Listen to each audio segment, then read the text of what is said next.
আসসালামু আলাইকুম। আমি আছি সার্বিয়ার নোভি সদ সিটির সবচেয়ে বড় এবং এদের যেটা মেইন অর্থোডক্স চার্চ আমার পিছনে সেখানে।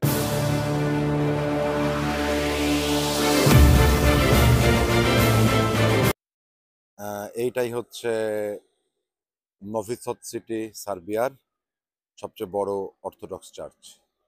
দেখতে আসছিলাম। তো পোল্যান্ড বা হাঙ্গেরি এরা মূলত আসলে ক্যাথলিক খ্রিস্টান। পোল্যান্ডে বেশিরভাগই ক্যাথলিক খ্রিস্টান। 5% আপনি পাবেন অর্থোডক্স। আর সার্বিয়া কিন্তু অর্থোডক্স খ্রিস্টানের দেশ। দেখেন কি সুন্দর করে আর কি চার্চটা রেডি করছে, সুন্দর চমৎকার।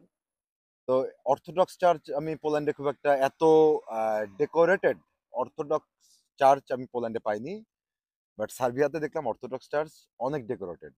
পোল্যান্ডের অর্থোডক্স চার্চগুলা একটু পুরনো গোছের, মানে ওদের ফান্ড কম, মানুষজন কম, ডেভেলপমেন্ট কম, জাঁকজমকপূর্ণ না।